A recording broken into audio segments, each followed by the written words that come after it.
Hey guys, what's going on? Sitting around the campfire. No, I'm playing.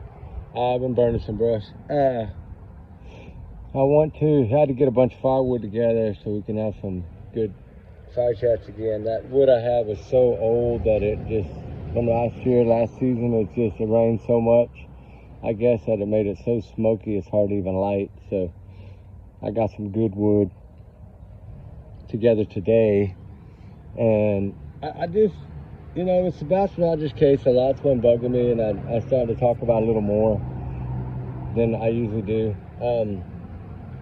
But I still want to know the answer to that question, because why would Katie say that? Why would she say that she believes? So this is what she thinks, right? Which a lot of times in the beginning of these cases, things slip in a different way. And I think saying that was kind of a slip in a way, and then she covered it pretty good by just kind of moving on real quickly, right? Because she's made the craziest comment of any parent that ever made out there. And I mean, when asked about that, why would you simply just come out with that answer? Like, what made her say that, right? Something in her brain triggered it, right? Well, her belief was that he was outside the search area before they started looking, okay? So that means that he was nowhere even around that area by then. And she knew that, I guess, comfortable enough to say it. I mean, a lot of people are going to argue, well, she said it as if that's what she thought. Well, your brain triggers a lot of times. Just like when she was telling us she went over here, she went by the school, she went over there, but it was already too late? It was too late. He was already, what? See, you see what I'm saying? Like, it's a shocker to me that hasn't been talked about more, right? And that's the good thing about these people. Like, when we keep digging on these cases and we start seeing things in different light, it helps us to paint a better picture. And Sebastian Rogers has been on a lot of people's mind for a long time. And I think this one is like, okay, if we can just solve this one, then Summers will be solved and all these older ones, right? If we can really just get this mystery unraveled here. And now I'm back on my wagon of, man, what I was being told really seems to be panning out. And it kind of shot me down when they came out and gave that little crazy update thing that to me was just a bunch of BS, but kind of hurt my feelings. And then I'm thinking, well, I begin hearing all this good positive stuff like search warrants and this and that. Why? For what? For no reason? No, they had to have a reason. What's that reason, right? What do they know that we don't know? A lot, evidently. If they're getting search warrants a year later, a lot. I'm glad to know that it was February, which means before the year anniversary. So while they were worried, you know what I just thought about? Oh no. Isn't that, oh man, I think I just figured something out. Oh wow. That appears to be around the same exact time that they were filming all those new things for the year anniversary. They were pushing the theory of that fake video. Remember the debunked video? That's when the warrants were served. That was right around the beginning of February. It was a few weeks before. Yes, because they had filmed it almost a month before the anniversary. Oh my gosh, dude. Wow. See, I always wondered, would that help or would that hurt? Did it help or did it hurt? Man, I love figuring things out. Now it even paints a brighter picture for me. Are y'all catching this? Because it's just happening right now in the moment. And wow, I'm speechless. I cannot believe that. That is around the same exact time we were there. That's when the note, I need to go back and look at those videos. That's when the note came. I think that was that same week, a week before Valentine's. I was there. And then I went there on my birthday for April 3rd. So I was there at the second one. April 2nd one. As we were searching on my birthday, April 3rd. We were already there. Oh my gosh. Isn't that craziest thing ever? And you know what's crazy is I need to check the date. I think that's exactly when I sent in that thing. That 47-minute thing of all the times he was saying different things and she was.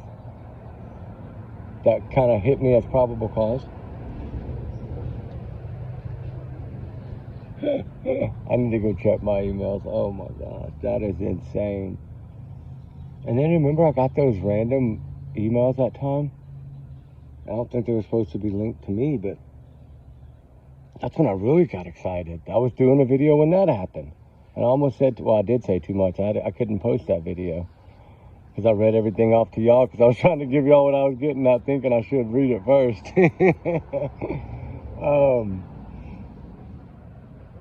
Wow. I'm speechless right now, guys, really. This doesn't happen very often. Because I've been trying to put together the proof of life, the last photo that pretty much telling me that the restaurant was the last sighting of this child that they have. They have no peep otherwise. That makes sense why they did everything the way they did it.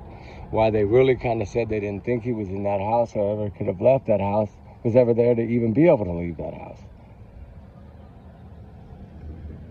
That was told to me like early on, first 10 days. Wow. Yeah, it makes a lot of sense. It makes a whole lot of sense.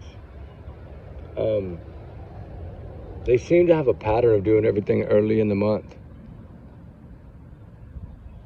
Yeah, that's the Hendersonville way, I guess, doing things early. Early at the beginning of each month. Okay, so if we look at the photo, leaving the restaurant, 6 minutes of dash cam, then everything goes cold, then the whole case goes cold because there's no trace after that. No scent on the trash can, no scent up around the trash can, like in the vicinity, like he even took out the trash. Clearly the video shows someone taking out the trash, so evidently it wasn't him because they didn't go to the can. So that would understand now, I'm trying to understand, did they push the dog to smell the can a lot because they knew that they were told that he had touched it? And in smelling the can so many times, lead them to follow that other trail? Was that the same dog? That's on my mind now. Because that dog went down that back fence and down and they said that it was scent from the house, but not Sebastian's scent. So is that now painting a clear picture that that was Katie's scent or someone within that home scent? Does that paint that picture? Yeah, a little more clear now to me. And then as we just continue to go on, everything's starting to unfold like dominoes. The search warrants, multiple search warrants in 2025, early in the first few months of the year, right around the anniversary time. I mean, it's crazy. Like, they packed up, they left. They ghosted this kid. They came back. They just kept taunting everybody on social media. They kept telling us it was the front door, the front door, the front door. And then Smiley's World, shout out to her. She gets them to flip. She gets Chris to tell the damn truth for once and say you couldn't come to the front door to put in the code, what have you, without being seen. Or at least a shadowy figure of you, an outline of you would have been seen. Or anyone that would have came to that door. So we eliminate the front door right there. Because we did not hear from law enforcement any kind of grainy or shadowy picture. We didn't see that as the last photo. So Seth didn't see that as a proof of life photo either. So there you go. There's no sighting of that. Which means trash can, they're not saying it's him. I don't believe they ever thought that that was him. Be honest with you, because Seth doesn't either. And the more this picture becomes clearer, because I'm stuck on that, why would she know? How would she know that he's out of the search area unless she really knew? That's not a coincidence, I don't think, but it could be, I guess.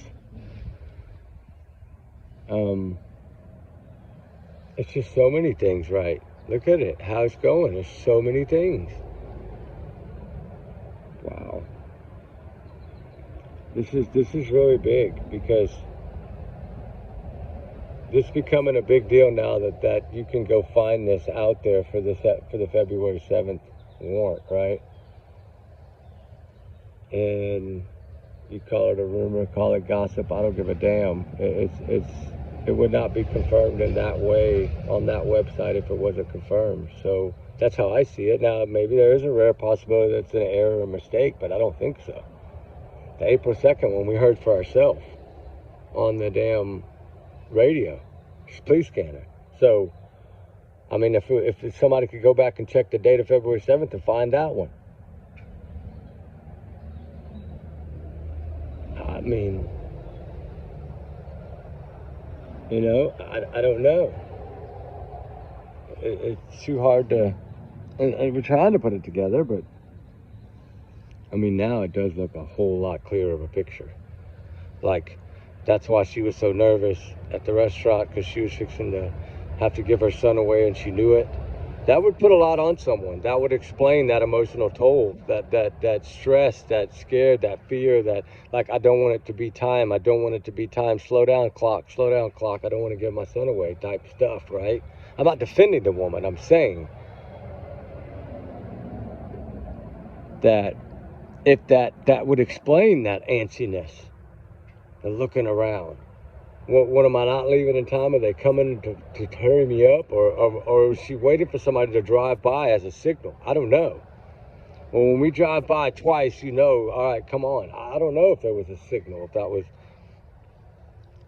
But somehow, some way, whatever happened shortly after he ate, it looks like. That's what it appearing to me by law enforcement now.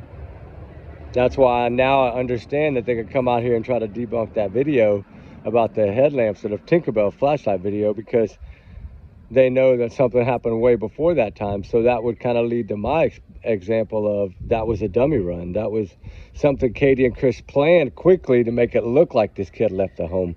But she did forget to turn that light off when she ran back, and that was her error and mistake, and she was worried it was going to show. And that's why the first message on Facebook in that neighborhood watch group was, he's missing, my son is missing, no name, cameras, we need cameras. Is that why she was pushing the cameras? Yeah, now it's all, they made a few errors and they covered them up well, seems like. But I think they're starting to unravel now. I really do. And it takes this kind of digging, right? I'm not here to take credit for anything, but we have fought hard and dug hard on this case. And it seems like now this picture is just falling into my lap today. Why today of all days? Why today? That's what I'm asking myself right now. Because I really can do a video now and explain my entire theory. And it will paint a way prettier picture. Wow. This is amazing. The more we learn about this, I think there is justice for Sebastian Rogers' insight. I do feel that again. I have that confidence back. Because these little things that I'm learning and finally piecing together are really painting a big picture. A nasty, sad, horrible picture, but a picture. Picture of a mother that looks to be torn between a husband and a son, that chose, evidently, the husband. And poor Sebastian, a big smiles kid with special needs that was being abused by a stepfather, a monster that the mother chose over him. And all to just keep Chris from going to jail. That's what, and to losing his daughter. I think that's what this all amounts to. The motive, I think, is there. The picture, I think, is now being painted. Wow. I'm gonna have to get off here and go do some more of my notes. Wow, now that I got this, I need to piece it together. I'll come back. I'm telling you, I'm free today. I know I'm free all day today, so I'm gonna be doing a lot of videos today. All right, guys, let me know what y'all think of this.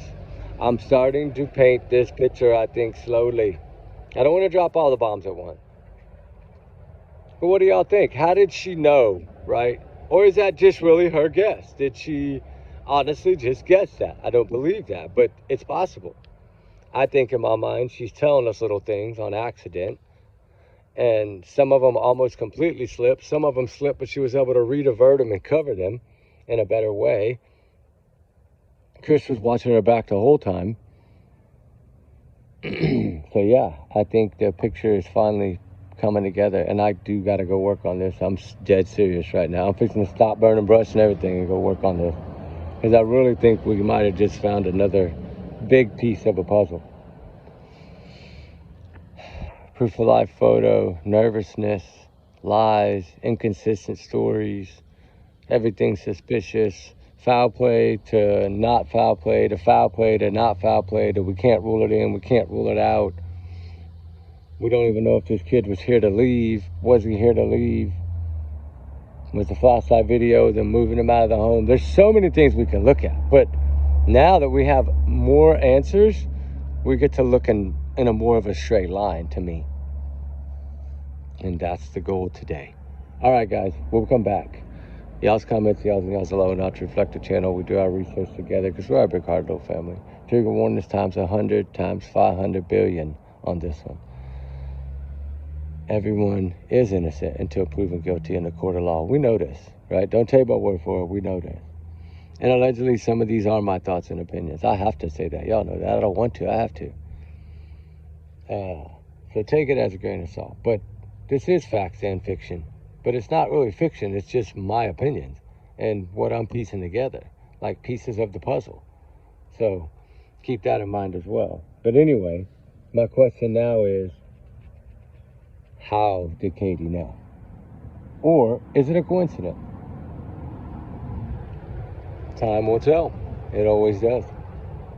Prayers for Sebastian Rogers, prayers for justice, prayers for answers, prayers for truth.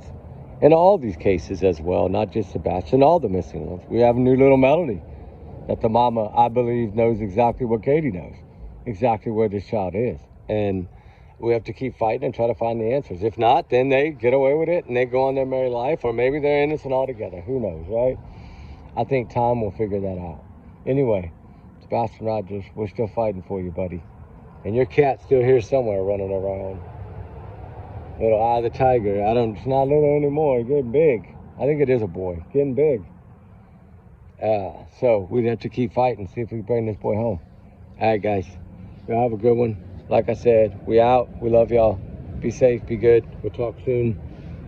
Justice for Sebastian. Prayers for all the missing, all the runaways and run for a reason. We got a lot of cases to cover. We got to get out of here because I really got to work on this so I can get this. I think I finally might be able to do a really good one and put everything in a line. All right, might be time for the job board even. All right, guys. We'll talk soon. We love y'all. Be safe. All right. And remember, everyone is innocent until proven guilty in the court of law and until sentencing or they take a plea. All right, guys. Bye.